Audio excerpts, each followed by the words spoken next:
Então é isso, caros amigos. Boa noite a todos. Hoje estamos um pouco atrasados aí, algumas complicações. Pedimos aí desculpas, né? Mas isso acontece de vez em quando.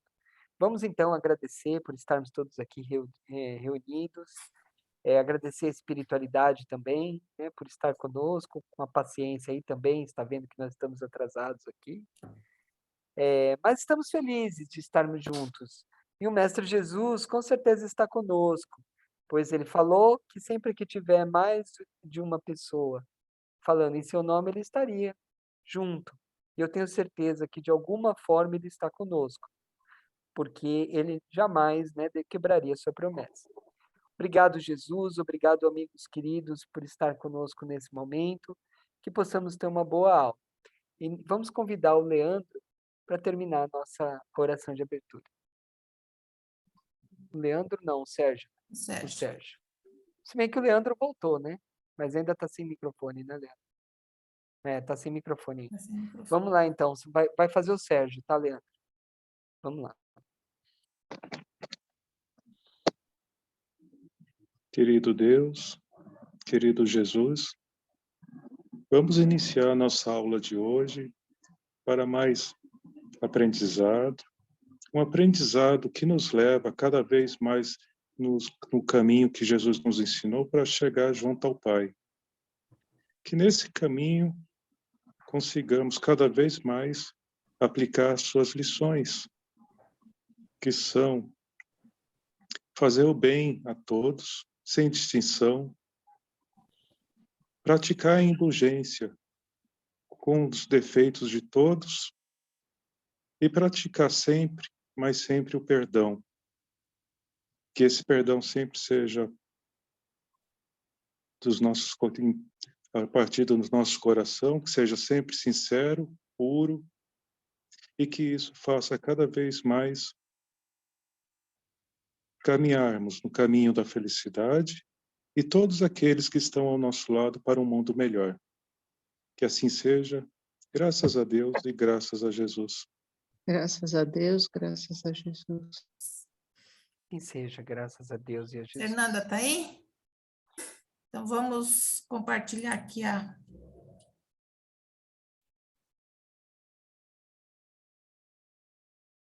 Elcio, você me colocou como co-anfitriã? Não. Ah, esqueci, desculpe. Espera aí.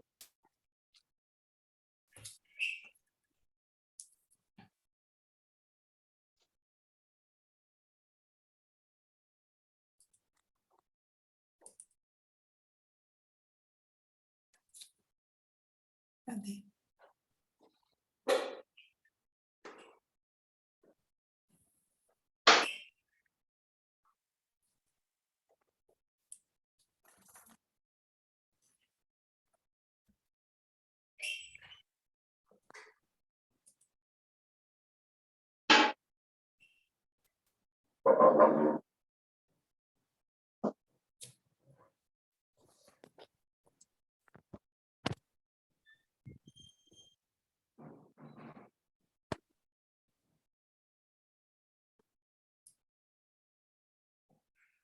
Todo mundo aí tá vendo? A gente está vendo ele daquele jeito lá, ainda não executado. Ah, agora sim. Agora sim, Executado. está executado. Isso. Então tá. Quem é a Fernanda que vai ler? E, sim. Filhos da luz. Andai como filhos da luz. Paulo, Efésios, capítulo 5, versículo 8. Cada criatura dá sempre notícias da própria origem espiritual. Os atos, palavras e pensamentos constituem informações vivas da zona mental de que procedemos. Os filhos da inquietude costumam abafar quem os ouve, em mantos escuros de aflição. Os rebentos da tristeza espalham o nevoeiro do desânimo. Os cultivadores da irritação fulminam o espírito da gentileza com os raios da cólera. Os portadores de interesses mesquinhos ensombram a estrada em que transitam, estabelecendo escuro clima nas mentes alheias. Os corações endurecidos geram nuvens de desconfiança por onde passam. Os afeiçoados à calúnia e à maledicência distribuem venenosos quinhões de trevas com que se improvisam grandes males e grandes crimes. Os cristãos, todavia, são filhos da luz. E a missão da luz é uniforme e insofismável.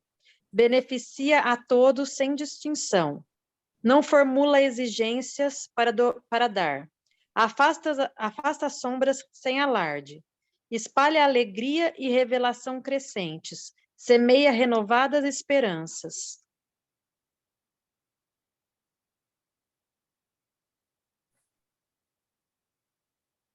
Termina aqui ou ainda tem mais?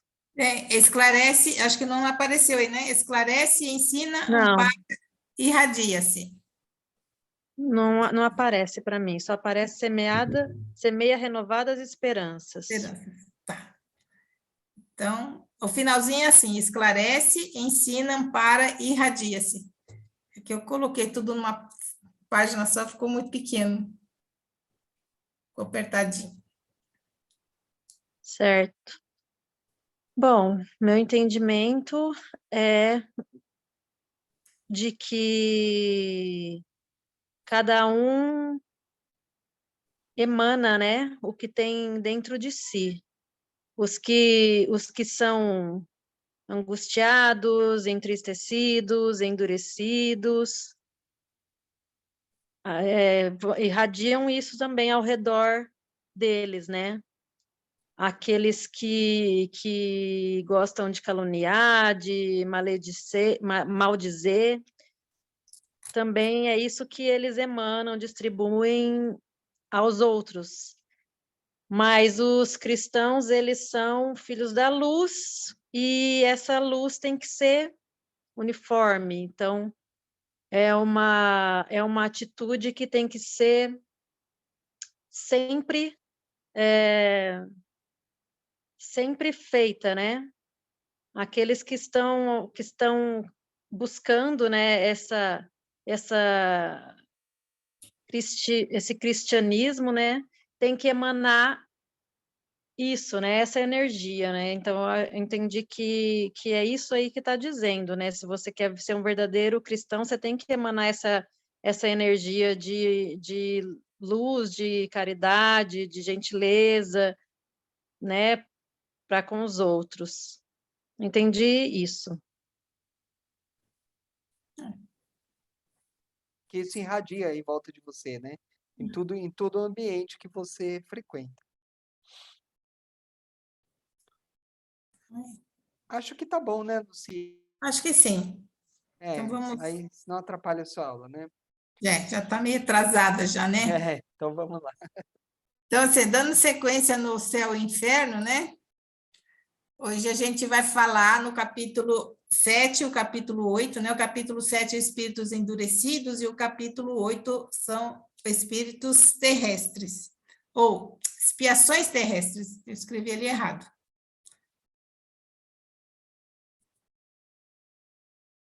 Conserta-te sem demora com o teu adversário enquanto estás a caminho com ele, para que não suceda que ele te entregue ao juiz e que o juiz te entregue ao seu ministro e sejas mandado para a cadeia. Em verdade te digo que não sairás de lá enquanto não pagares o último ceitil. Está em Mateus capítulo 5, versículo de 25 a 26. E no Evangelho, a gente tem algumas passagens aí que falam a respeito, né? A morte não nos livra dos nossos inimigos. Os espíritos vingativos perseguem sempre com seu ódio, além da sepultura, aqueles que ainda são objeto do seu rancor. O obsediado e o possesso são quase sempre vítimas de uma vingança anterior. Deus permite a situação para os punir do mal que fizeram ou não o fizeram, por haverem faltado com a indulgência e a caridade, deixando de perdoar os inimigos. Deus não deixa ao sabor da vingança aquele que soube perdoar. Está no capítulo 5, no item 6. E ainda no Evangelho, a gente tem outra passagem, né? A morte só pode livrá-lo da presença material do seu inimigo, e este pode persegui-lo com seu ódio, mesmo depois de haver deixado a terra. Não há coração tão perverso que não se deixa tocar pelas boas ações, mesmo a contragosto. Os inimigos desencarnados manifestam a sua malevolência pelas obsessões e subjugações. Se devemos ter indulgência e benevolência para com os inimigos encarnados, igualmente as devemos ter para com os desencarnados. Amai os vossos inimigos não fica circunscrito ao círculo restrito da terra e da vida presente, mas integra-se na grande lei da solidariedade e da fraternidade universal. Está no capítulo 12, no item 5 e 6 do Evangelho. Até aqui tudo bem? Sim. Aí ainda no Evangelho, a gente vai ter algumas falas outras. Os maus espíritos são os que ainda não foram tocados pelo arrependimento e que se comprazem no mal e não sentem nenhuma pena pelo que fazem, que são insensíveis às representações, repelem a prece e frequentemente blasfemam contra Deus.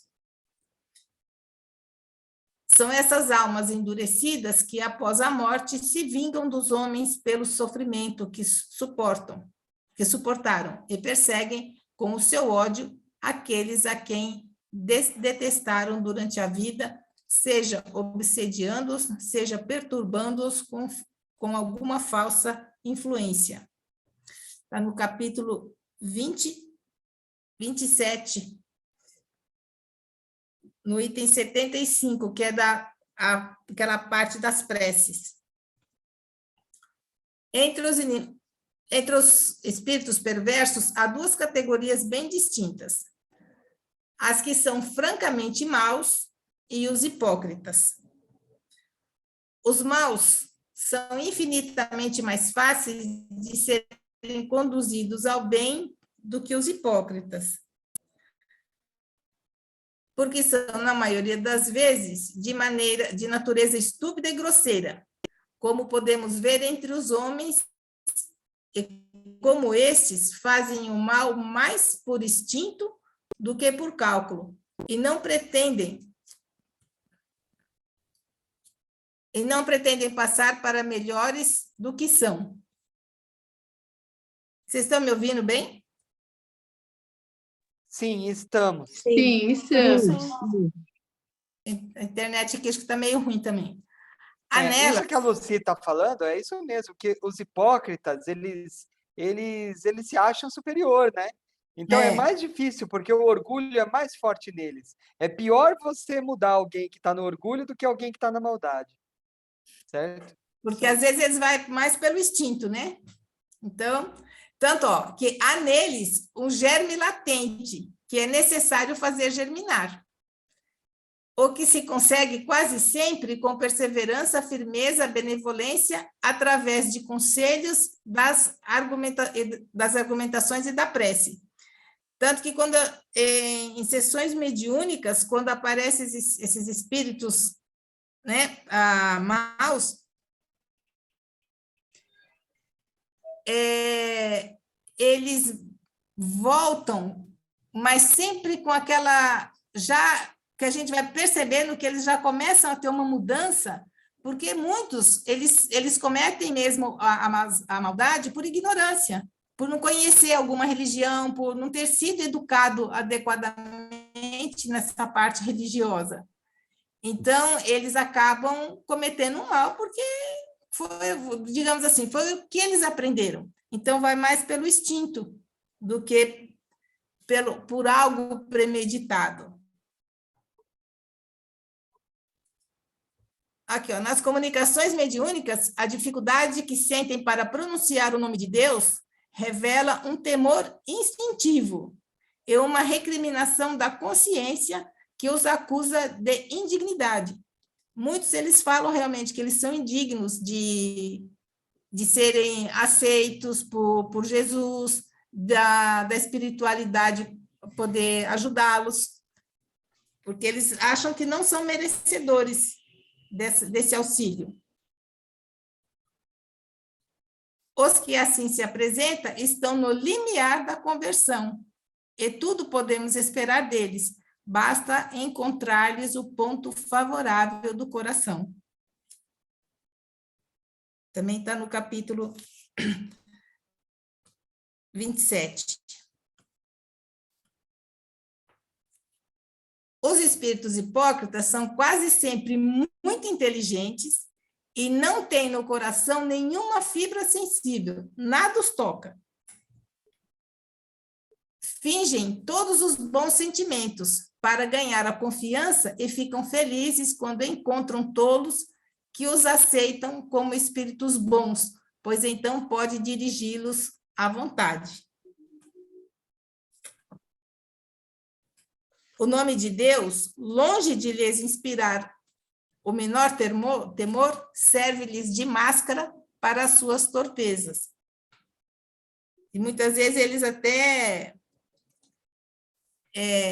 vamos dizer assim, riem, né, de falar de Deus, quem é Deus. Eles são bem...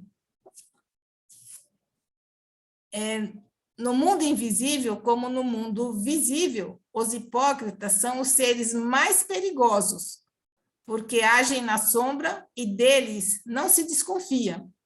Eles têm as aparências da fé, mas não a sinceridade da fé.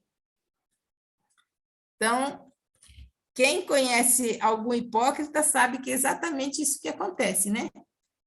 Então, às vezes você não desconfia, você não percebe, mas eles fazem as coisas extremamente muito pensadas, muito calculadas, tanto no mundo visível quanto aqui, né? Por isso que eles falam que eles são inteligentes, porque eles realmente eles sabem o que eles estão fazendo, e eles pensam e fazem tudo premeditado.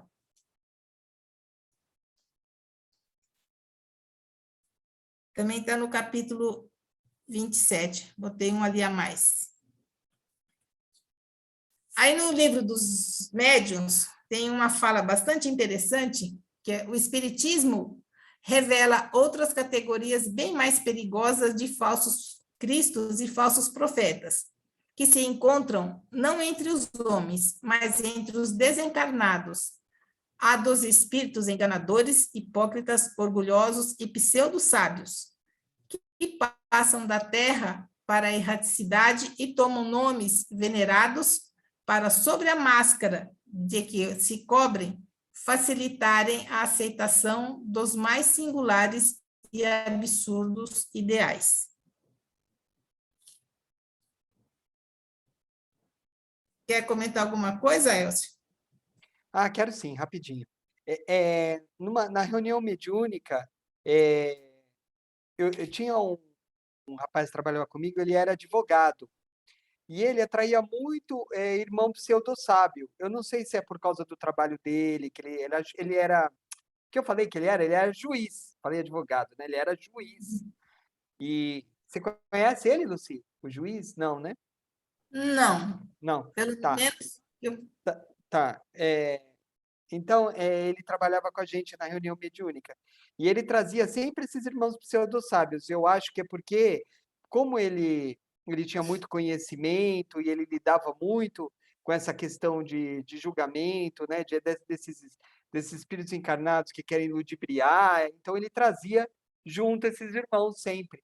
E eu conversava direto com esses pseudo-sábios. Olha como é difícil, pessoal. Eu te juro para você, é muito mais fácil você atender um espírito que está no sofrimento, que está precisando de alguma coisa, do que um pseudo-sábio.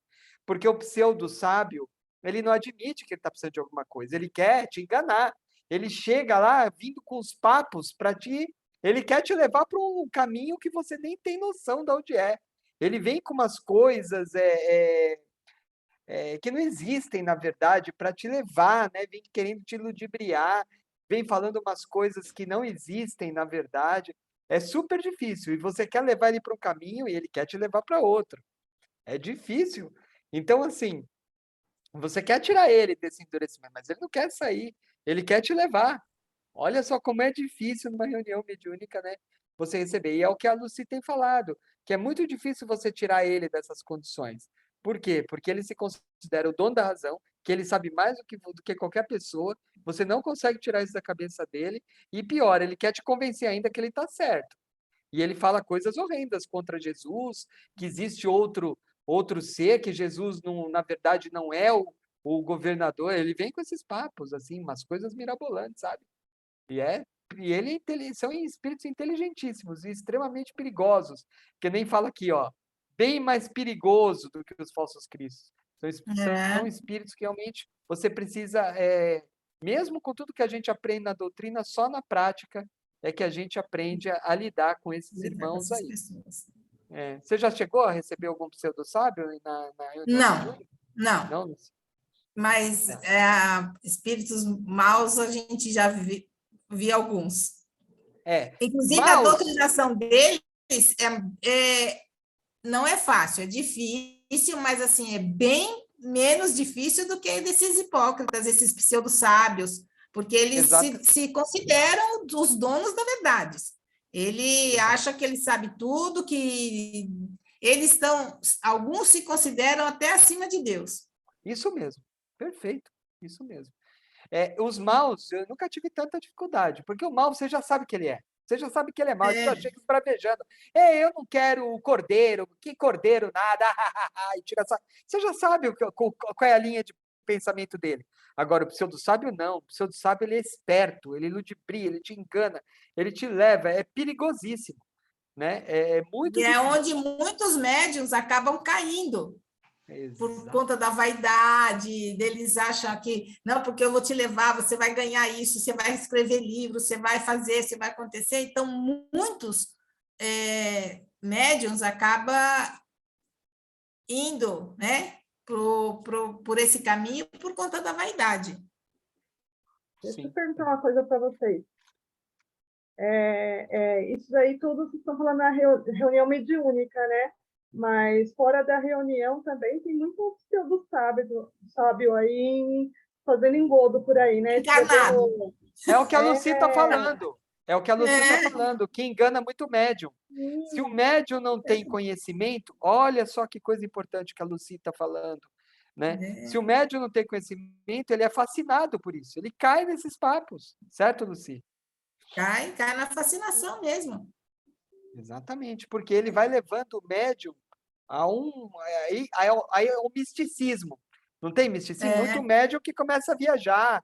Não tem esses videntes, às vezes, que vêm com essas coisas mirabolantes, vêm falando de coisa que vai acontecer, que não acontece, né? Que ele se julga vidente. Será que não está sob a ação de um pseudo-sábio? Está sendo enganado? Vai saber, né?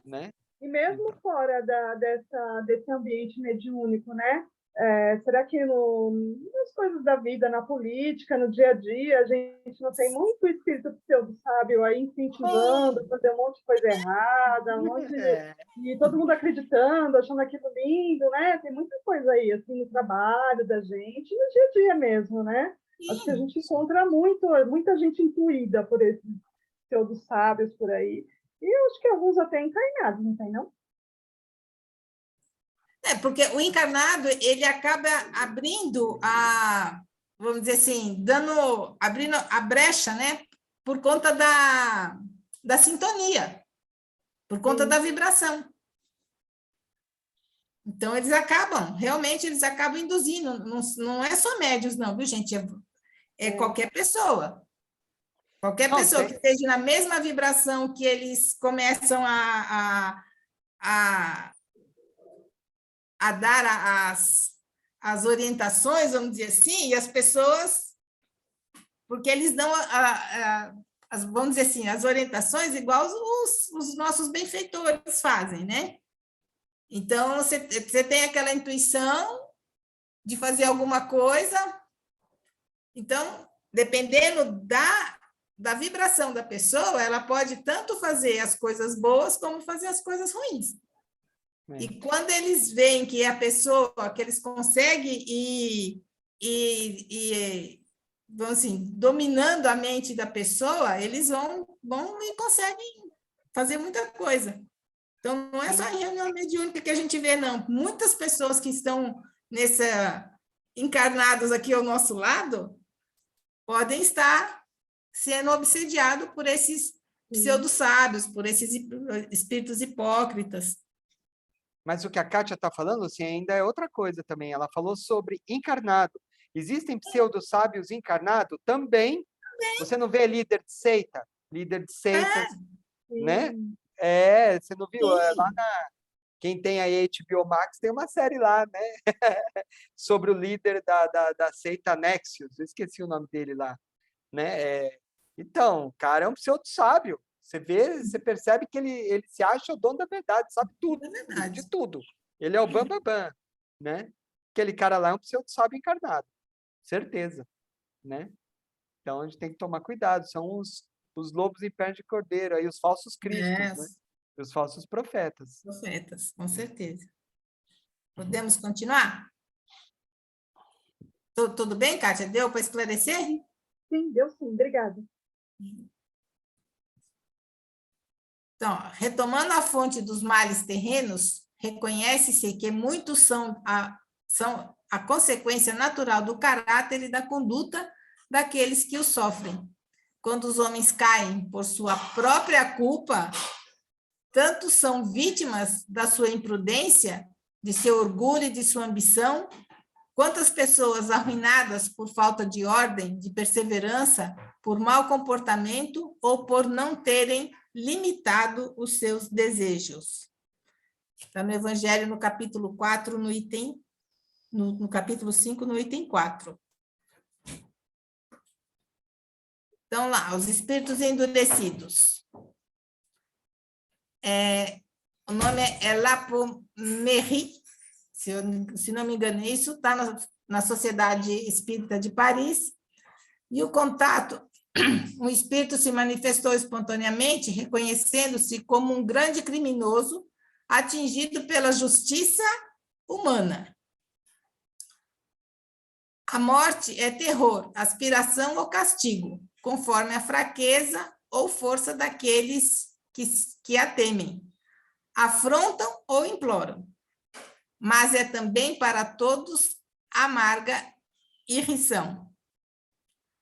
A luz ofusca-me e penetra, qual flecha aguda e a sutileza do meu ser.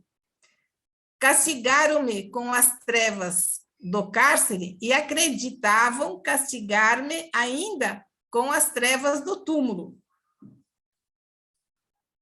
Não quero que me deplorem, nada peço, lutarei por mim mesmo, só, contra essa luz odiosa.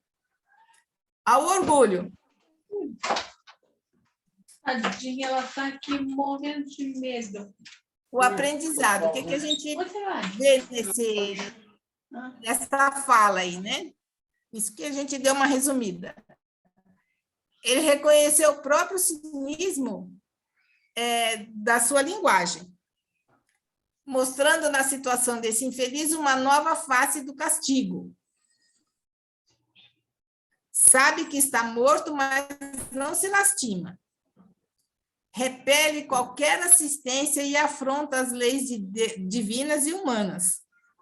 A luz provoca o suplício do espírito.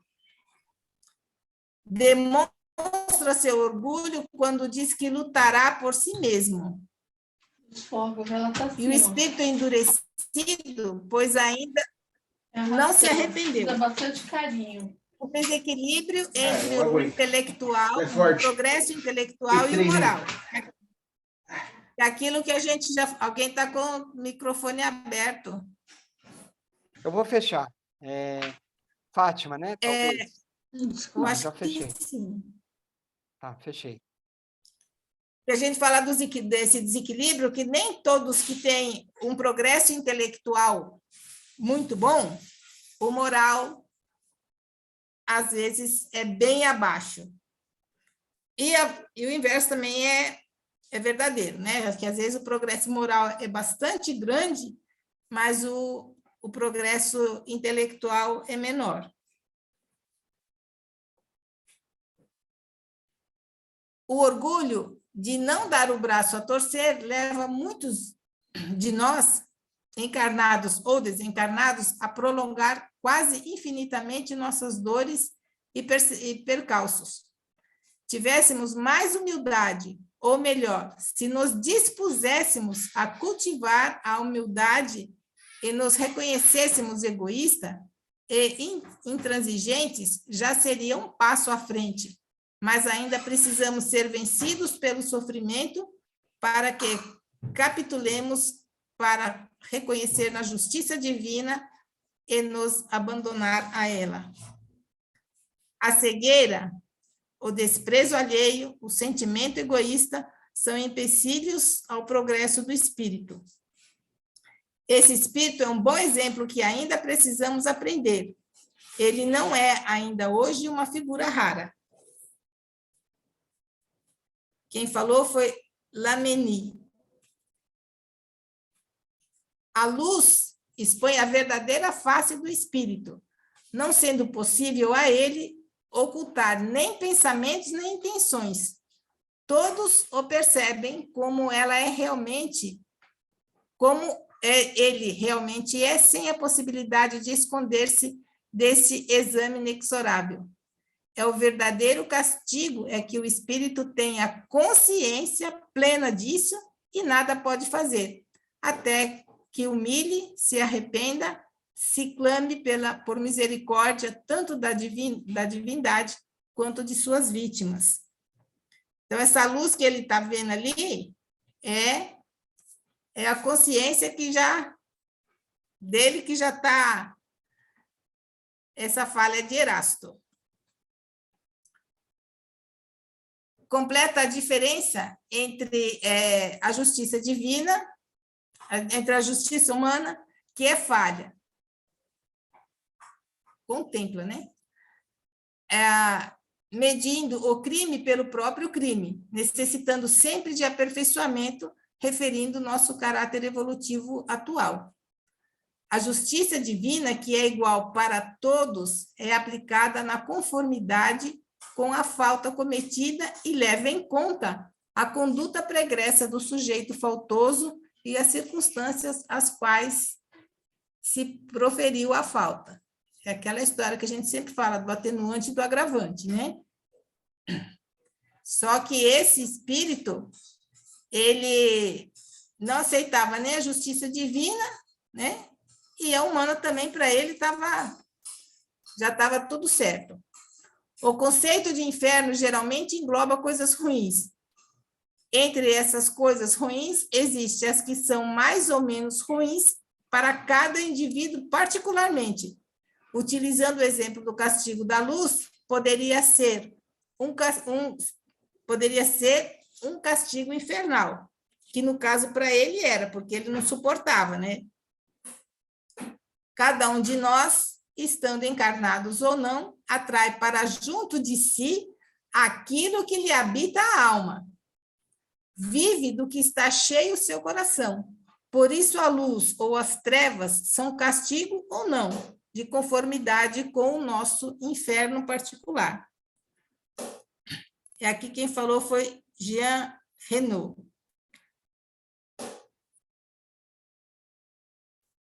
Aqui tem um outro espírito endurecido, que é da Ângela, de Bordeaux, 1862, e o contato, ela comunicou-se também espontaneamente. Era casada, tinha filhos, e uma existência inútil. Perguntando se é feliz, sofre, e se está arrependida, responde que não. Mas diz que não tem paz e temor do futuro. Então, a única coisa que ela tinha era que ela dizia que não tinha era a paz e o temor do futuro, que ela não sabia o que podia acontecer. O que a gente vê nesse espírito aqui? A preguiça, as distrações frívolas, falta de compromisso com o casamento e com os filhos, comprometendo tanto o futuro do marido quanto dos filhos, porque ela não fazia nada, ela tinha uma certa condição, então ela queria ter uma vida de passear, de uma vida, vamos dizer assim, de futilidades, né? Não cuidava dos filhos, o egoísmo, o materialismo, que também não tinha religião nenhuma, e uma estagnação moral, intelectual e espiritual. Ou seja, ela passou pela vida e só, não fez nada, teve uma existência nula. Aí tem a rainha Dilde. Lucinho, um parênteses também rapidinho. Nessas reuniões mediúnicas também, além de receber o pseudo-sábio, às vezes eu recebi espíritos assim também. Tipo assim, para ele tudo bem, ele estava assim, tudo bem com você? Ah, tudo bem. E aí, você tá? Ah, tô bem. Ele não queria nada, sabe? Ele, tipo, não tinha vontade de mudar, ele não tinha vontade de fazer nada. Você percebia uma inércia no espírito, sabe? Então também, é, isso tinha um outro médium também que tinha a capacidade de atrair esse tipo de espírito, né? E sempre vinha também. E é assim, é também muito difícil. É mais fácil do que o pseudo-sábio, porque ele não tenta te enganar, mas você não consegue tentar melhorar, porque para ele é assim, ah, tá bom. Sabe, assim, aquela hard lá, ô dia, ô Ô mês, dia, ô vida, ô azar, azar, tá bom assim, ah, tá bom, não sei, sabe, mas não assim. faz nada para melhorar, Exatamente, difícil né? também. Não é mal, não é pseudo-sábio, não é, mas é endurecido no sentido de ele não se melhora, ele é endurecido com aquele conceito que ele tem e ele não se melhora, né? É Não. isso. Então, essa rainha Dilde, ela faleceu na França em 1858. E no contato, ela tem umas perguntas interessantes. Que pensais das honras fúnebres tributadas aos vossos despojos? O que ela responde? Não foram grande coisa, pois eu era rainha e nem todos se curvaram diante de mim. Deixai-me. Forçam-me a falar quando não quero que saibais o que hora sou. Asseguro-vos, eu era rainha. Lembrai-vos de outras encarnações? Devo ter sido sempre rainha. Qual a vossa opinião quanto a Cristo? O filho do carpinteiro não é digno de preocupar-me meus pensamentos.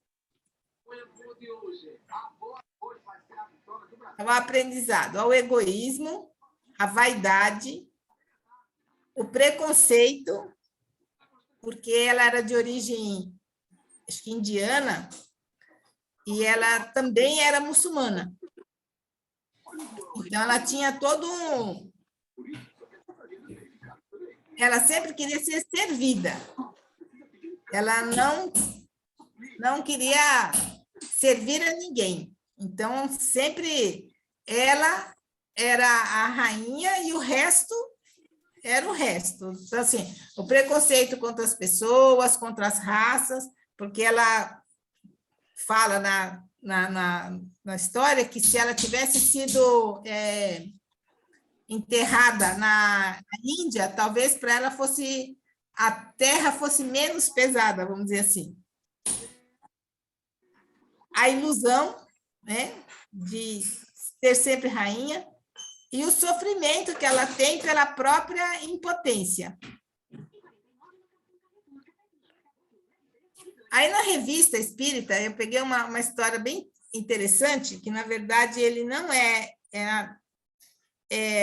um espírito endurecido, na verdade, ele é um espírito, um criminoso já mais consciente do que ele precisa.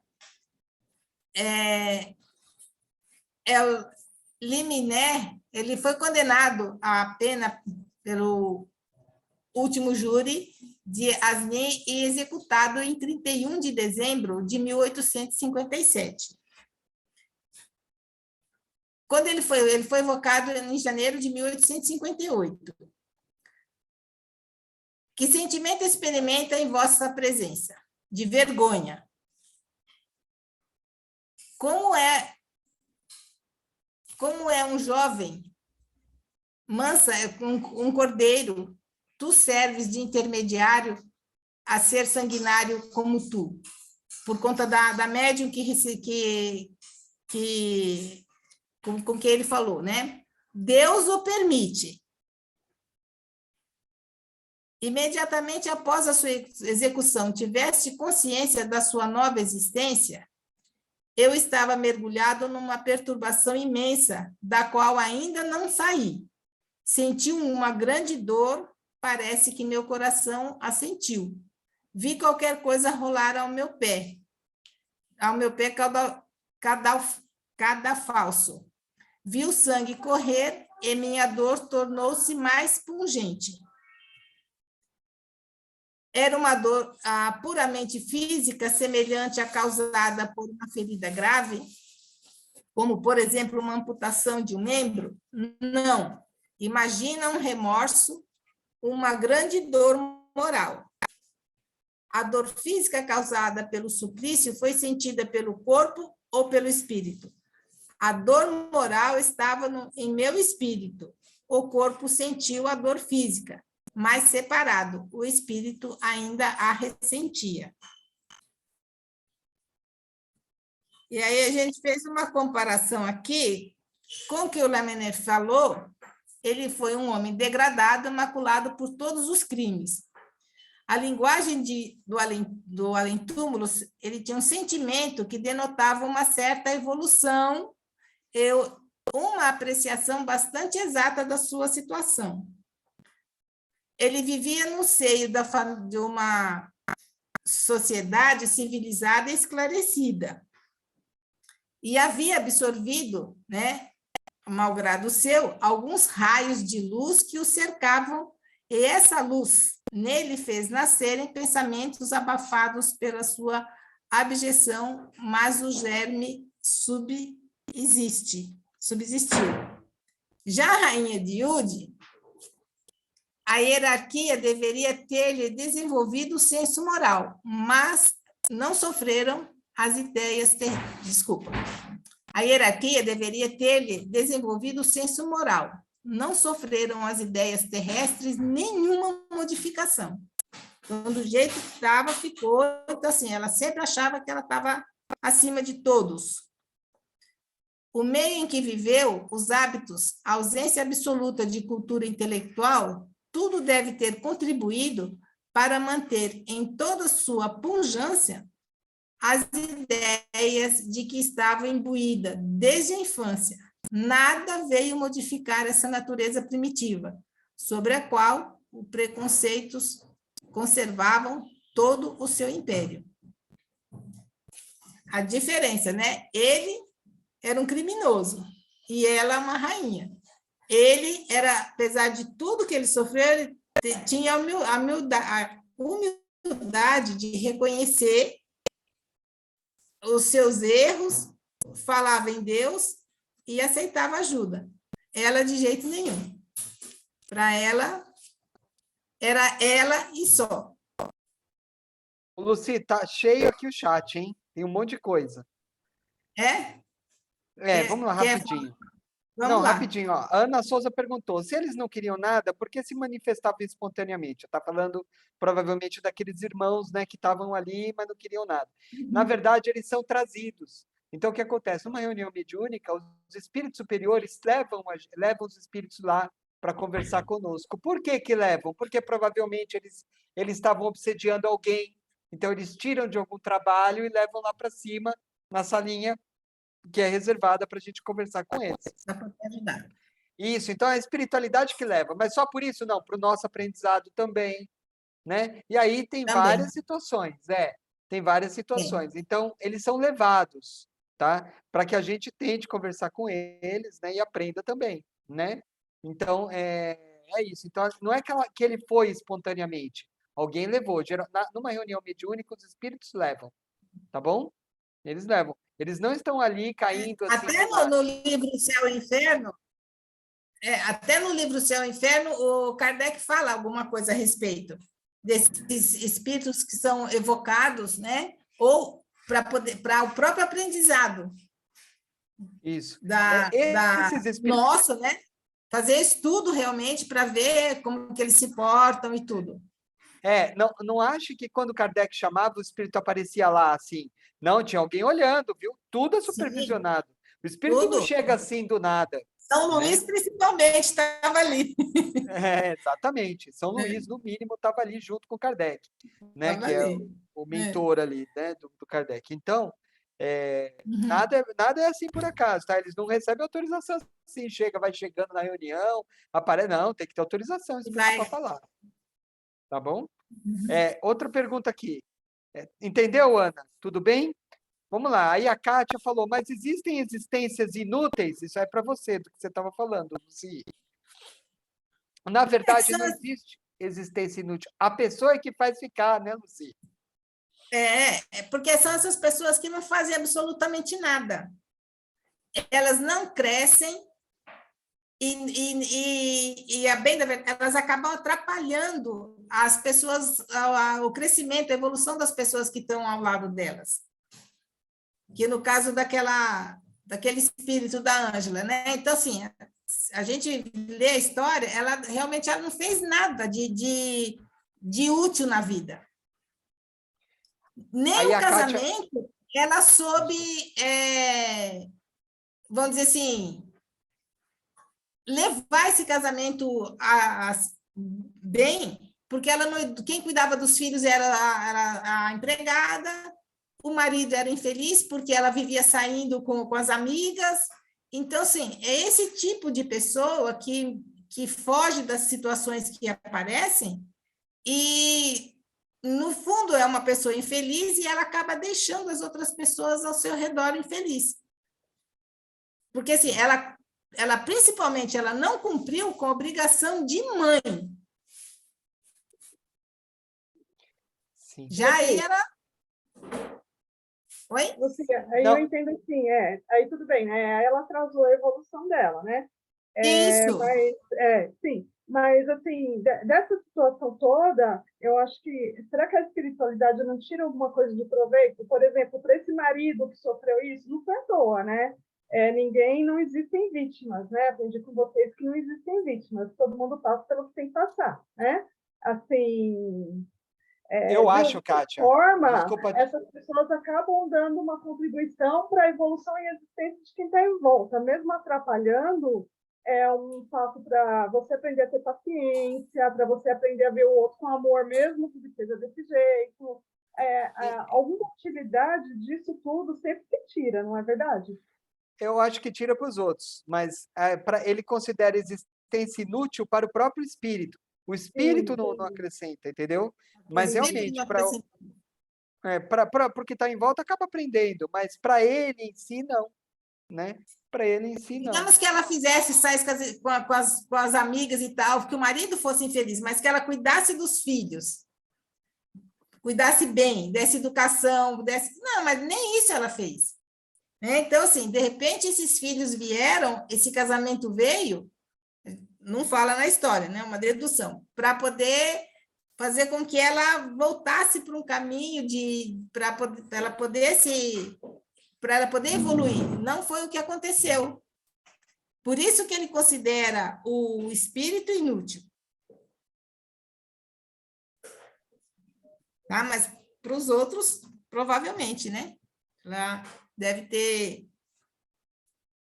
algo de bom que eles, quando desencarnaram, deve ter tido os atenuantes e os agravantes foram pesados, né? Tem gente que, além de não acrescentar nada, ser uma existência nula, tem gente que prejudica. Não que ele está evoluindo, porque não existe evolução, mas ele se prejudica, ele fica estagnado, estaciona, né? Estaciona e ainda se prejudica porque adquire dívida, Então, o que eles fazem, geralmente, quando o espírito ainda está piorando a situação, eles resgatam, tá? E se tiver mérito ainda, hein? Se tiver mérito. Se tiver mérito, eles resgatam para você não fazer mais besteira na encarnação. Olha só. Mas para isso você precisa ter mérito para poder desencarnar. Olha que coisa louca. Muito. Senão eles te deixam ainda ficar ali se Não te deixa complicando. errando mais ainda, né? Errando até você cansar. Tudo Exatamente. bem? Tem mais, Elson? Desculpe, Lucia, que eu estou falando com alguém que está fazendo prova aqui. Vamos lá. Não tem mais nada. Eu tenho alguma coisa, mas a Kátia já falou pessoalmente. Ela tinha escrito isso que ela falou, tá? Então, assim, a característica desses espíritos endurecidos.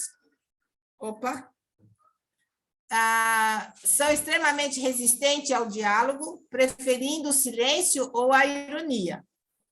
Quando cansados de ouvir, podem fingir alguma abertura, mas logo que prosseguem em suas metas egoístas, quando não associadas a um processo obsessivo. São orgulhosos, egoístas, vaidosos, refratários à prece e são indiferentes e apáticos. Algumas coisas só que a gente colocou, né? Se a gente for ver, tem mais coisas aí. Aí, no Livro dos Espíritos, na questão 983, o espírito que expia suas culpas numa nova existência passa apenas por sofrimentos materiais. Assim, não será exato que após a morte a alma só tenha sofrimentos morais? Como o espírito não sofre mais as dores físicas, mas, segundo as faltas que tenha cometido, podem ter dores morais mais cruciantes. E numa nova existência pode ser ainda mais infeliz. O mal rico passará a esmolar. E estará submetido a todas as privações da miséria. O orgulhoso a todas as humilhações. E aquele que abusa da sua autoridade e trata os seus subordinados com desprezo e dureza, será forçado a obedecer a um senhor mais duro do que ele tenha tido. Todas as penas e tribulações da vida são expiações e faltas de outras existências, quando não se trata de consequências das faltas da existência atual. Porque a gente pode começar a expiar ainda nesse plano. Ao sair daqui, compreendereis bem. O homem que se crê feliz na terra porque pode satisfazer as suas paixões é o que faz menos esforço para se melhorar. Em geral, ele começa a expiar essa felicidade efêmera na própria vida que leva, mas certamente a expiará numa outra existência tão material quanto essa. Então, não tem jeito. Nós vamos, se a gente não se melhorar, não trabalhar o nosso orgulho, não trabalhar as nossas vaidades, a gente realmente vai passar por essas expiações, por essas provas, né? Porque é aquela história. O rico que não soube utilizar essa riqueza, ele vai vir um miserável. E por aí vai, né? Se a gente for começar a analisar aqui, vai ter muitas coisas para a gente falar. Tudo bem? Ainda no Livro dos Espíritos, na questão 262, como pode o espírito, que em sua origem é simples e ignorante e sem experiência, escolher uma existência com um conhecimento de causa e ser responsável pela sua escolha? Deus supera a sua inexperiência, traçando-lhe o caminho que deve seguir, como fazes a uma criança desde o berço. Mas deixa-lhe, pouco a pouco, a liberdade de escolher, à medida que o seu livre-arbítrio se desenvolve. Então, ele muitas vezes se extravia, tomando o mau caminho, por não ouvir os conselhos dos bons espíritos. é a isso que podemos chamar de queda do homem. Ou seja, a queda moral, né? Onde ele muitas vezes faz as escolhas, porque já tem o livre-arbítrio, e acaba adquirindo mais dívidas, né? E na 262A, quando o espírito goza de seu livre-arbítrio, a escolha da existência corpórea depende sempre exclusivamente da sua vontade, ou essa existência pode lhe ser imposta pela vontade de Deus como expiação. Deus sabe esperar, não precipita a expiação. Entretanto, pode impor certas exigências a um espírito quando este, por sua inferioridade ou má vontade, não está apto a compreender o que lhe seria mais proveitoso, e quando vê que essa existência pode servir para a sua purificação, o seu adiantamento, e ao mesmo tempo servir-lhe de expiação.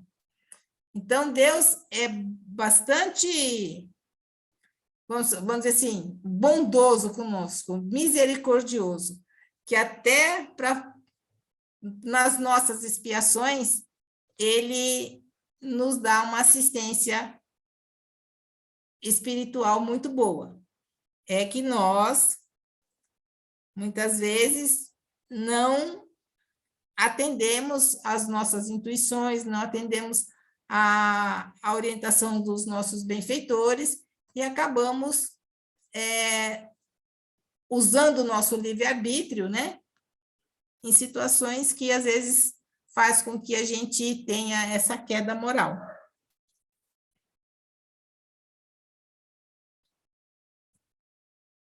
As expiações terrestres.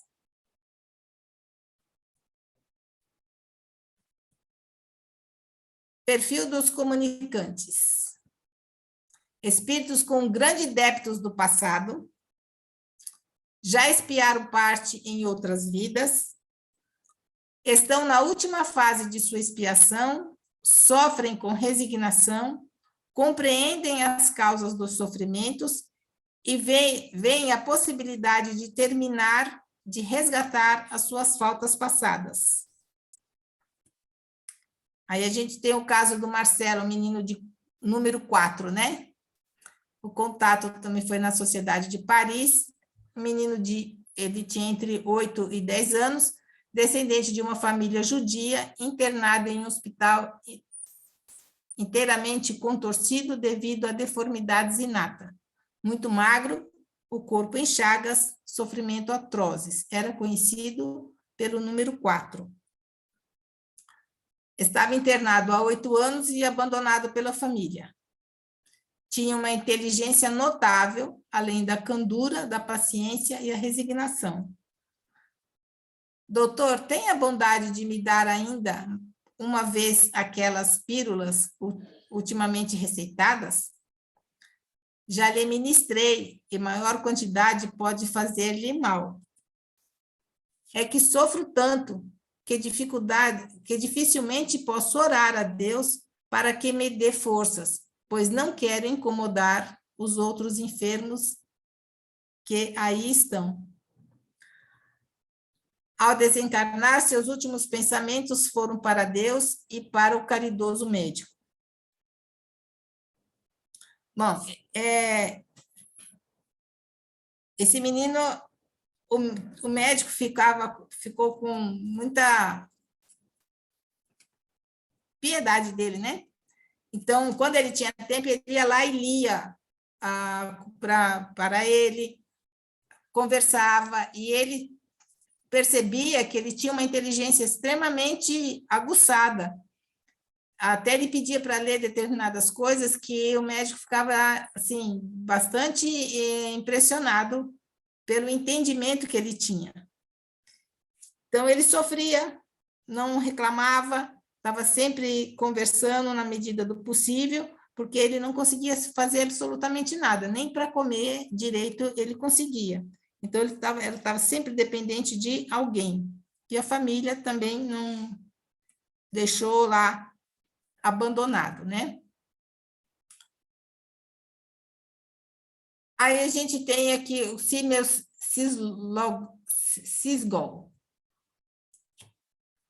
Também foi na Sociedade de Paris, em 15 de junho de 1865. Fui rei, era absoluto senhor dos meus vassalos, como todos os seus destinos, e governava tiranicamente. Como espírito ficou na erraticidade por 3 séculos e meio.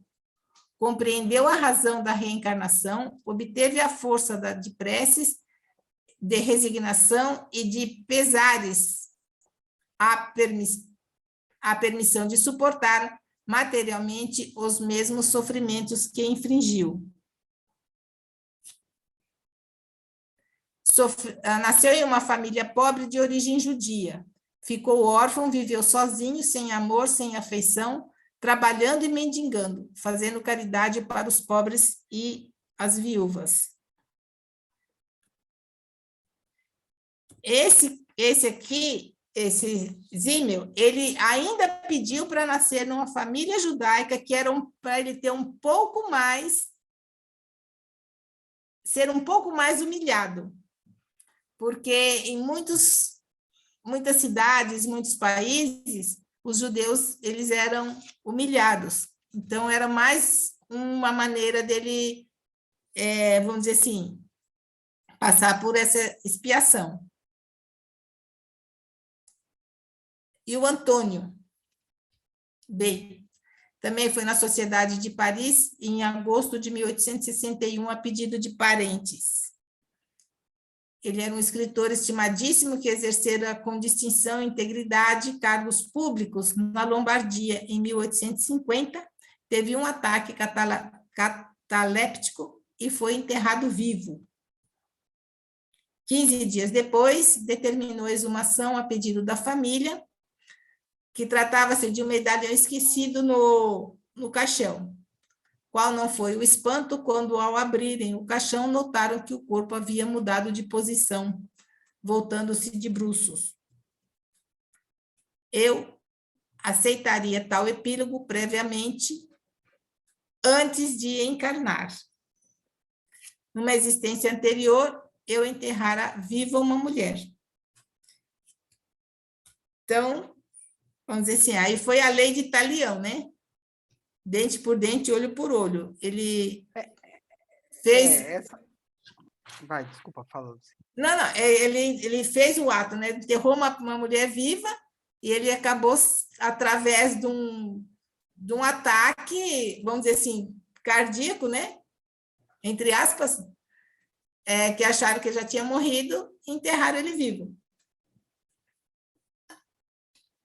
Fala, Elcio. Não, não, só de novo, fazendo aquele parênteses, né, que essa lei de Talião não é necessariamente desse jeito. Tem outra forma de se acertar as dívidas, né, de novo, que é através da caridade, etc, etc, etc. Por que que veio desse jeito? Provavelmente ou porque o espírito pediu, ou porque ele estava fazendo muita encarnação, e sem pagar as dívidas, estava acumulando demais, e aí veio, né? E aí chega uma hora que vem cobrar. Vem cobrar. Okay? Mas se você faz caridade, se você muda, isso não precisa ser assim, tá bom? Exatamente. Fecha parênteses. Só isso aí. Quer ver que ele foi uma pessoa boa, né?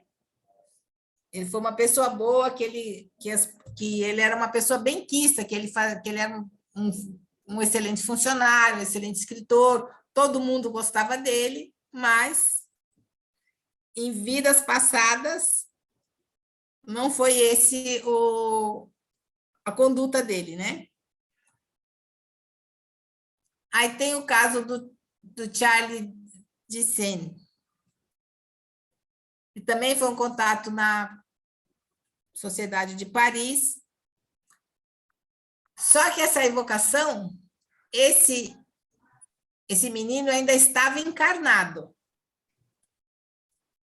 Um rapaz de 13 anos, ainda encarnado, cujas faculdades intelectuais eram nulas a ponto de não reconhecer os próprios pais, mal podendo tomar conta de si e do alimento. Aí São Luís, né? Eles perguntam: poderemos evocar o espírito desse menino? Sim, é como o fizéssemos a um desencarnado. Na verdade, eu escrevi ele errado. Essa resposta faz-nos supor que a evocação se pode fazer a qualquer hora?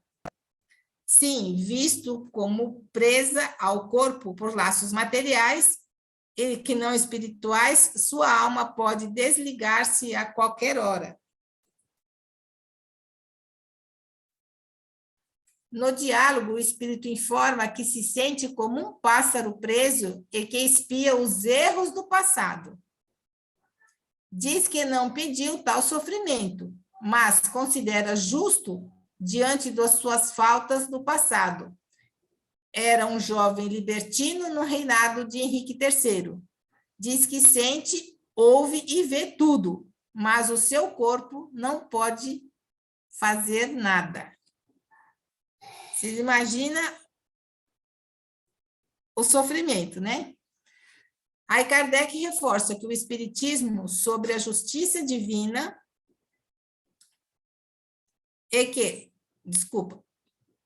Kardec reforça o que diz o Espiritismo sobre a justiça divina, que os idiotas, nada tendo feito nesta vida, têm a causa para o seu sofrimento em vidas pretéritas.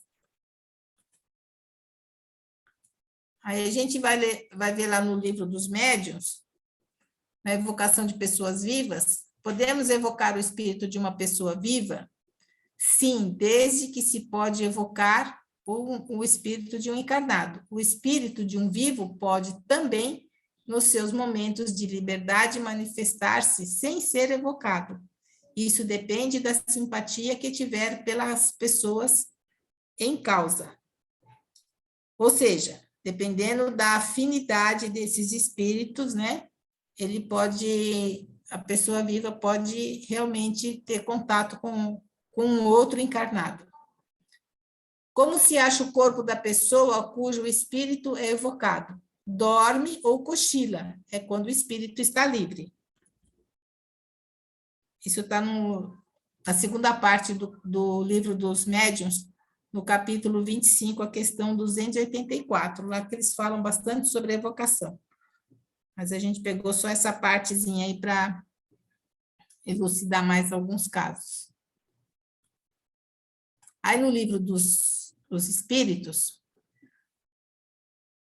na questão 371, a opinião que os cretinos e os idiotas teriam uma alma de natureza inferior tem fundamento? Não. Eles têm uma alma humana frequentemente mais inteligente do que pensais, e que sofre com a insuficiência dos meios em que dispõe para se comunicar, como o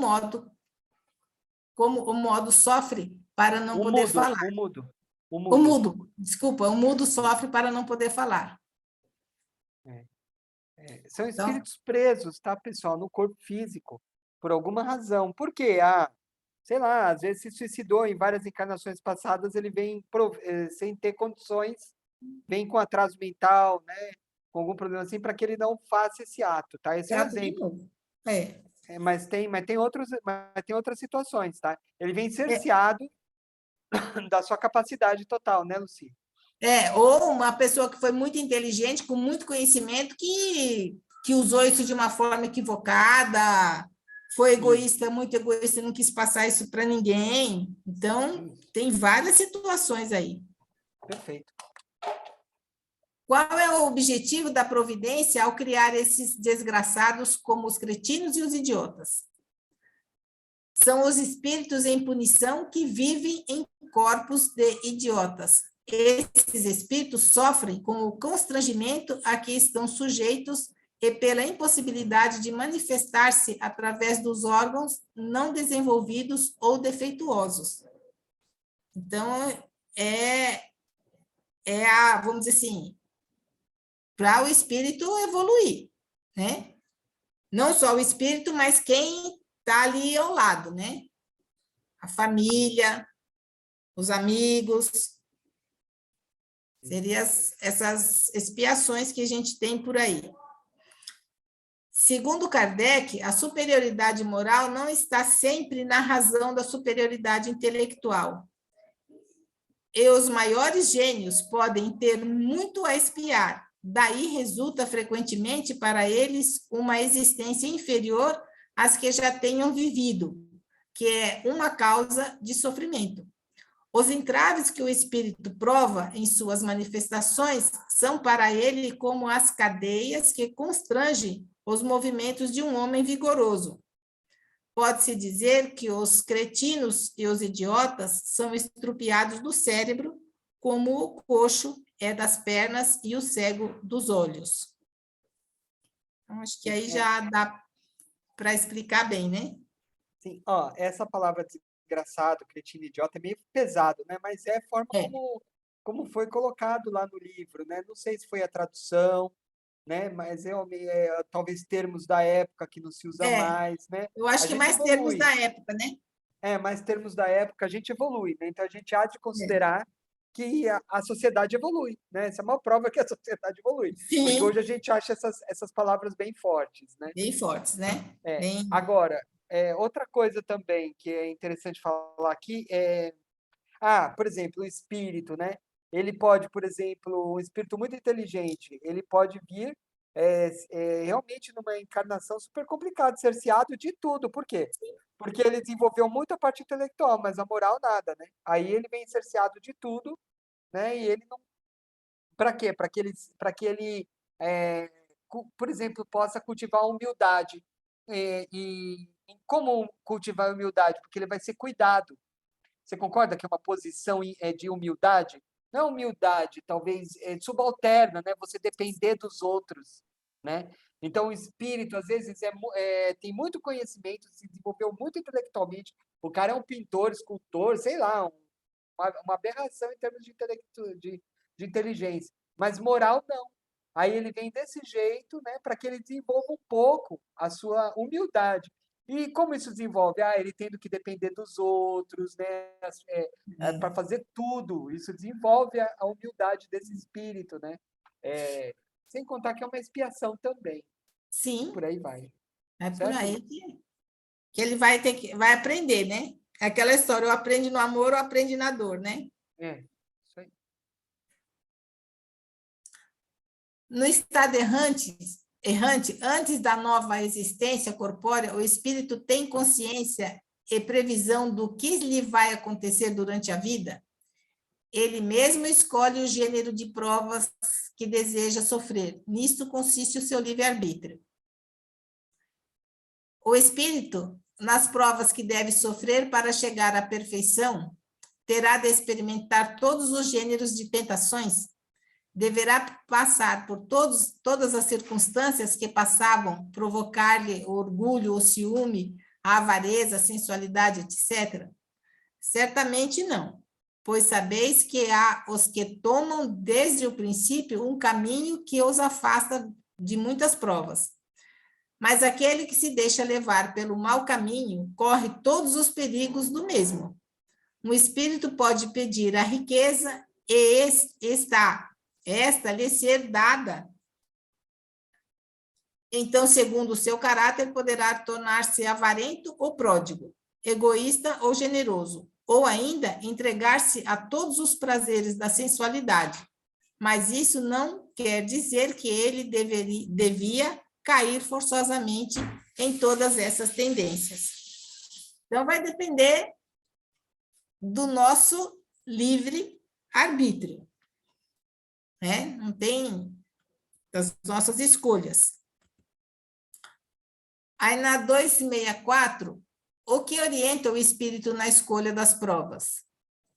Ele escolhe as que lhe podem servir de expiação, segundo a natureza de suas faltas, e fazê-lo adiantar mais rapidamente. Uns podem impor-se uma vida de misérias e privações, para tentar suportá-la com coragem. Outros, experimentar as tentações da fortuna e do poder, bem mais perigosas pelo abuso e o mau emprego que lhes pode dar e pelas más paixões que desenvolvem. Outros, enfim, querem ser provados nas lutas, que terão de sustentar o contato com o vício. E aí é vício de todos os gêneros que a gente pode imaginar aqui. Então,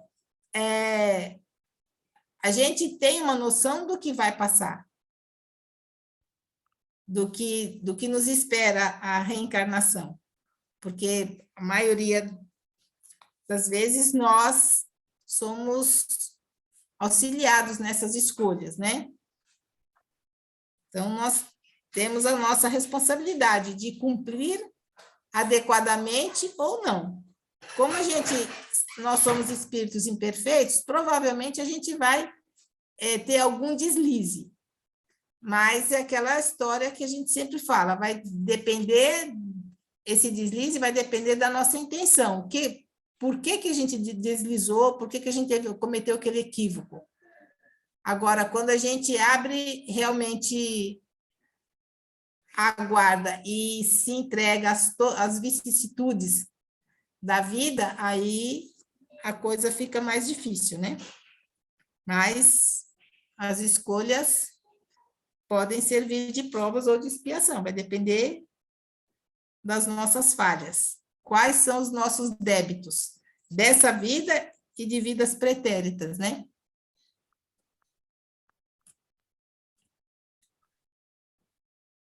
A prece é agradável a Deus? A prece é sempre agradável a Deus quando ditada pelo coração.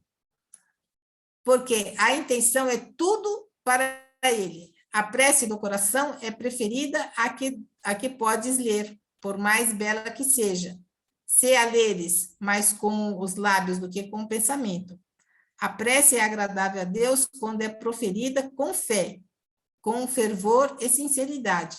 Não creais, pois, que Deus seja tocado pelo homem vão, orgulhoso, egoísta, a menos que a sua prece represente um ato sincero de arrependimento e de verdadeira humildade. Então, o que acontece muitas vezes com esses espíritos endurecidos? Eles não aceitam a prece por conta do egoísmo, por conta do orgulho. A prece torna o homem melhor? Sim, porque aquele que faz prece com fervor e confiança se torna mais forte contra as tentações do mal, e Deus lhe envia bons espíritos para o assistir. É um socorro jamais recusado quando pedimos com sinceridade.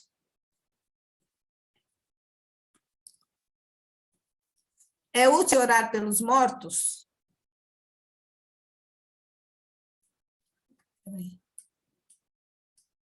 E pelos espíritos sofredores, que nesse caso, como podem as nossas preces lhe proporcionar consolo e abreviar o sofrimento? Têm eles o poder de fazer dobrar-se a justiça de Deus?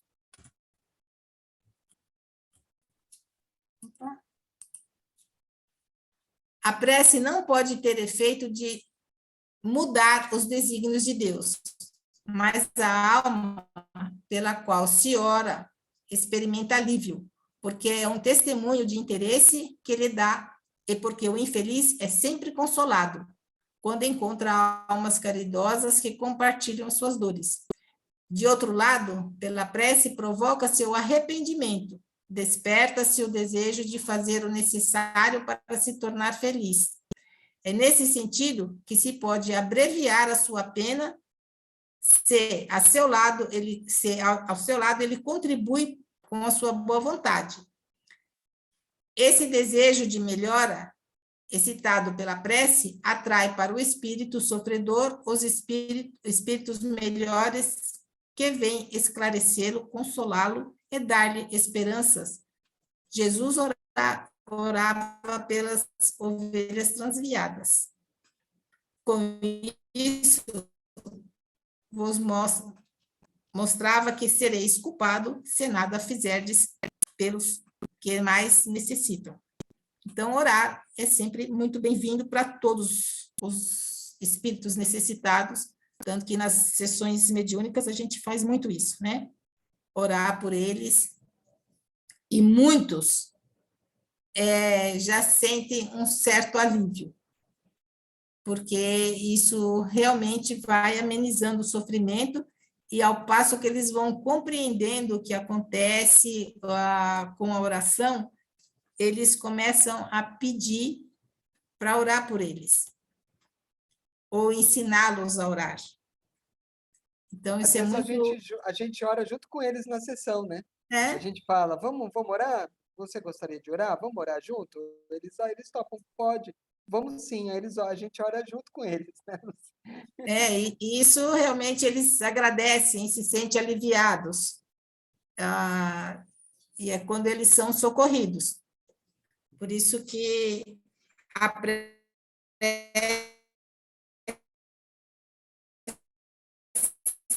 Falhou aí. Não sei se falhou um realmente é pouco. um dos melhores remédios, né? Para todos nós. Isso, daí depois que a gente ora com eles, a gente fala, ó, tá vendo Oi? como é gostoso, irmão? Você pode fazer sozinho, né? E daí vai embora e aprende a orar sozinho.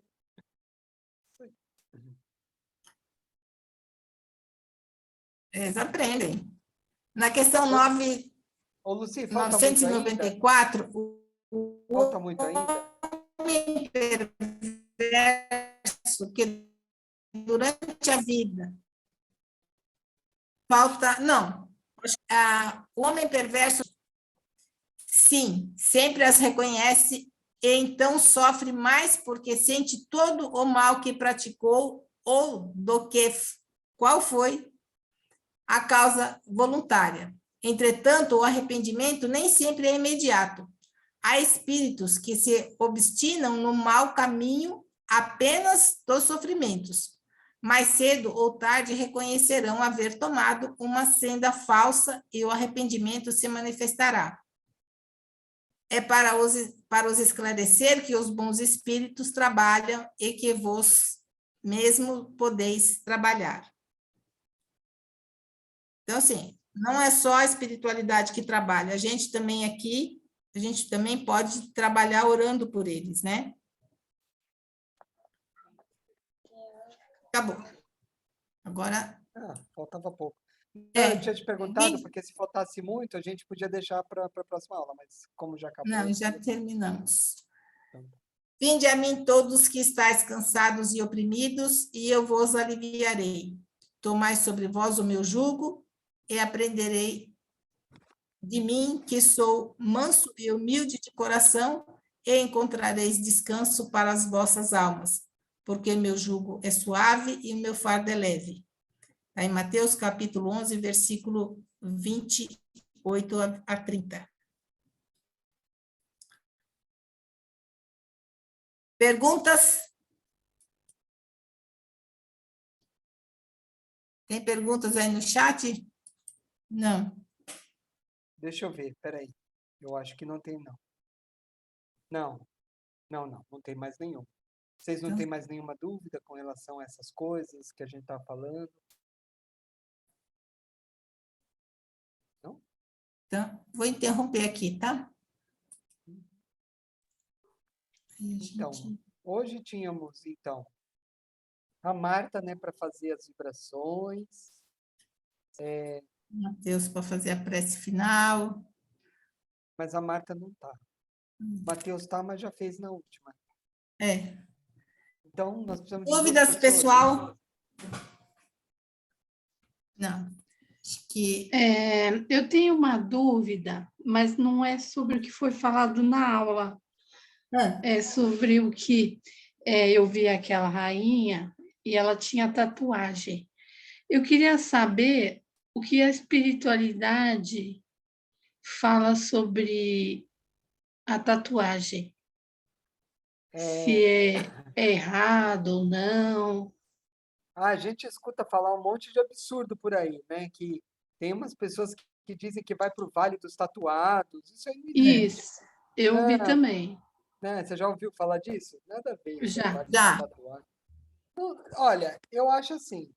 Eu acho que depende mais, não da tatuagem física, e sim de como o espírito vê aquilo ali, se identifica com aquilo.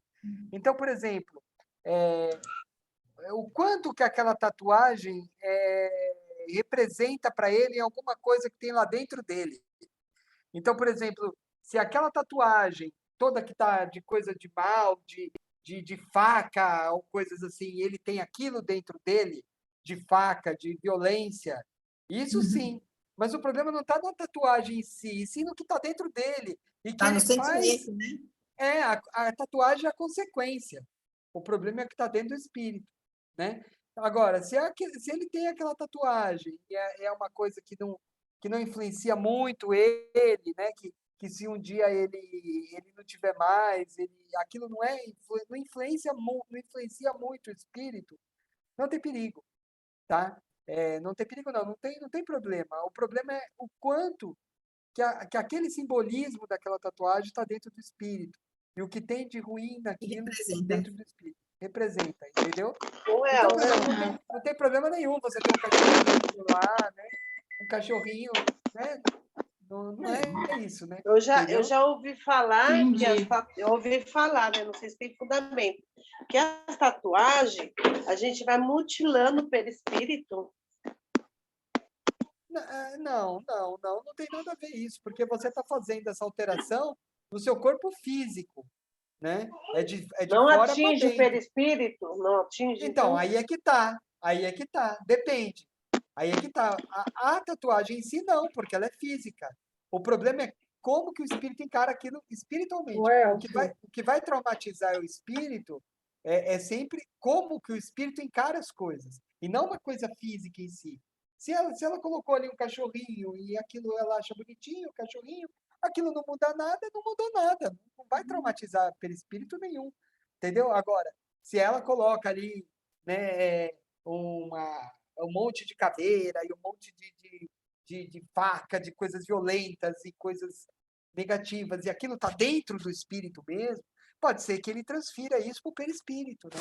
E aí detone o perispírito, mas não por causa da tatuagem em si, mas sim porque o que o espírito tinha dentro dele. São as Ok? criações mentais que a pessoa faz, não é, Elcio? Perfeito, Criações mentais, as imagens de violência, ela vai Isso. criando aquilo, como do mesmo jeito que os espíritos criam umbral, tal, a pessoa que faz tatuagem com essas criações mentais, ela vai guardar aquilo dentro do perispírito dela. Eu acho que é mais ou menos assim. E se fosse a questão de Sim, perfeito. mutilar, então teria o vale das pessoas com brincos, teria o vale das pessoas com piercing. Ué, Perfeito. é uma mutilação também, se por orelha, entendeu? Isso mesmo. Isso mesmo. Ó, o Matheus perguntando, a simbologia, a mensagem, a crença por trás da tatuagem, por exemplo, um símbolo nazista de forma intencional macula ainda mais o corpo mental? Depende. O problema não é a tatuagem, depende realmente das ideias nazistas que ele tem. Se ele ainda tem aquela ideia, né, Luci? Se ele ainda tem aquela ideia de raça pura e que Raça todas as pura, raças inferiores devem ser tem muita eliminadas, Por acaso ele aí faz a sim. tatuagem sem saber o significado, inocentemente, ele não sabe o significado, ele não está fazendo aquelas criações mentais, aí aquilo não vai afetar em nada. Não vai, Às vezes só a que ele vai pessoa ter faz uma dificuldade, imagem, né? uma caveira, mas faz porque achou bonitinho, mas não tem aquela. Acho que todo o problema está na criação mental, na ideia de violência, né? Sim, só que É não pode igual esquecer que ele coloca uma... esse pessoal que fica nas cadeias, né? Porque, na verdade, a história da tatuagem começou nas cadeias, né? Então, existe um simbolismo dentro dessas tatuagens, o que representa. Então, assim, o ambiente ali já é um ambiente carregado. E muitos não querem mudar. Porque é conveniente para eles aquilo, né? De alguma forma. Então, essas tatuagens, essas eu creio que tem algum comprometimento por conta da intenção com que foi feito aquilo. Da forma Exatamente. como O cara foi... coloca lá uma tatuagem Entendeu? de matador de policial. Ele tem vontade de matar policial. Né? Então, assim, para mostrar que ele é mais dentro da hierarquia, né, dos presídios, para ele ser melhor do que esse. Então, tem muita coisa aí no meio para a gente poder estar falando, né? Mas, Fátima, Sim. essa foto dessa rainha que a gente colocou lá, assim, eu não sei se ela tinha tatuagem. É rena, né? É, É de rena, mas me remeteu à tatuagem, não sei por quê. porque assim, na Índia, eles usam muito tatuagem de rena. É, E não só na Índia, na parte do Oriente ali, eles usam muito, inclusive em casamento. Então, aquele é um simbolismo que eles fazem ali na hora. E tanto que assim, a tatuagem de rena, você passa e um pouco, uma semana, 10 dias, saiu. sai, né? É, Diferente da outra que você perfura a pele, né? é, A tinta fica impregnada na pele. é Então, verdade. aí são diferentes situações, né? Certo. Entendi, obrigada. Nada. Tá. É isso. O que eu falei no chat é que assim, a pessoa pode ter problema na própria encarnação, né? Se você colocar uma suástica, por exemplo, você pode não arranjar emprego, né? Se a pessoa, se o chefe vê aquilo lá, né? Porque ninguém contrata alguém que tem uma suástica, né? Então, o pessoal, você vai estar sujeito a enfrentar o preconceito, o conceito também do pessoal que está encarnado. Ok? Tá bom? Muita coisa aí. Essas coisas de tatuagem, piercing. A gente sabe que é uma moda, né, que se tem aí, mas a gente Maneirado. precisa pensar exatamente o que a gente quer, porque Aquele extensor, né?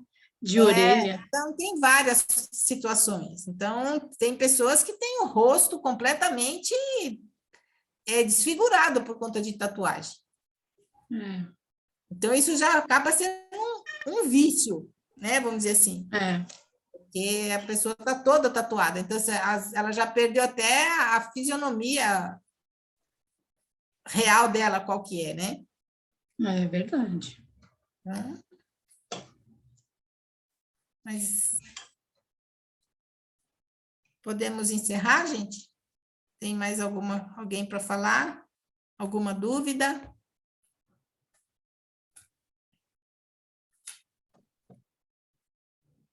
Acho que podemos encerrar, né, Elcio? Sim. Então, quem que vai fazer a prece? As vibrações? Alguém se candidata?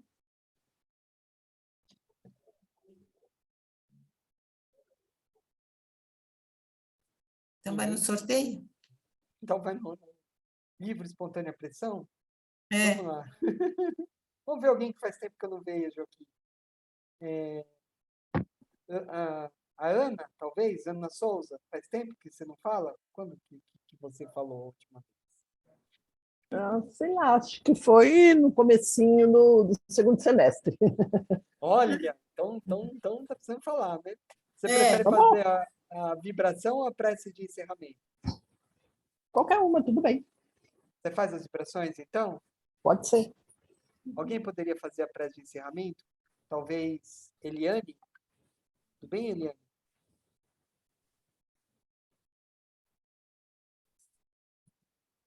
Eliane? Não? Tá. Rosângela? Tudo bem, Rosângela? Consegue fazer para a gente?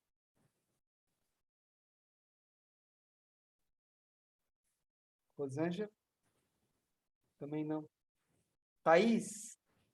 Consegue, Thaís, fazer para a Oi, gente? eu faço sim. Ah, legal. Então tá bom. Então posso encerrar? Pode. Então vamos agradecer a aula de hoje, né? Agradecer pelos conhecimentos aqui adquiridos.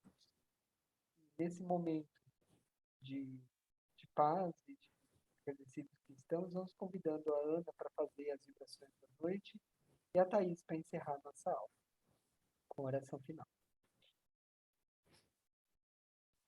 Nesse momento de término da nossa aula, vamos nos acalmando, nos relaxando e vamos vibrar primeiro pelos desencarnados que nos acompanharam nesse momento, nesses ensinamentos. Vamos vibrar pelos nossos amigos que estão passando por dificuldade, pelos nossos amigos que estão sempre junto a nós, por todos os nossos familiares, vibrar também pelos nossos professores que nos concedem tanto tempo para ensinamento. Vamos vibrar também por todos os nossos doentes. E, finalmente, vamos vibrar por nós mesmos, para que possamos ter uma semana maravilhosa. Que assim seja, graças a Deus e graças a Jesus. Assim seja.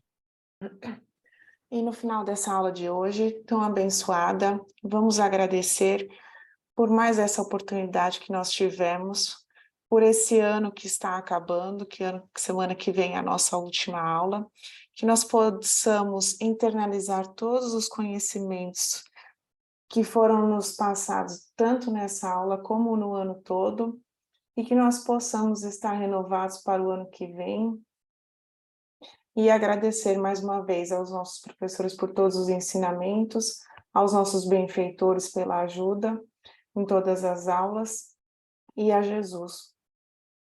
Graças a Deus, graças a Jesus. Graças a Deus, graças a Jesus. Graças a Deus e Jesus.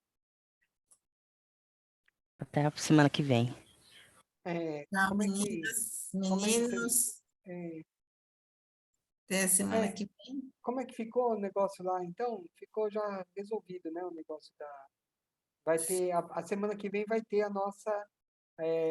Confraternização online. Confraternização online, tá bom? E depois a confraternização lá, pessoal, para quem quiser ir, tá bom? É isso. No sábado. Mas a gente põe lá no grupo direitinho o endereço, põe o horário direitinho lá. Tá bom? Boa noite, boa noite. Boa noite. Boa noite. Tchau, tchau. Boa noite, tchau, gente. Débora. Até a semana. Tchau, tchau. Boa noite, obrigada. Um abraço. Tchau, Rosângela. Tchau, Jennifer, Tarsília, Tchau, Fernanda, tchau. Laura. Tchau. Abraço pro Jorge. Isso aí. Um abraço para vocês, viu? Boa noite.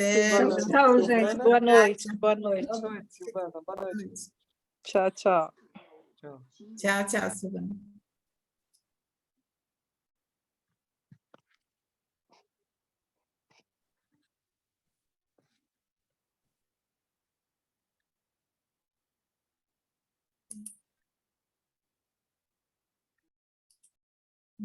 E aí, Luci, olha, a gente vai precisar conferir. Deixa eu parar aqui.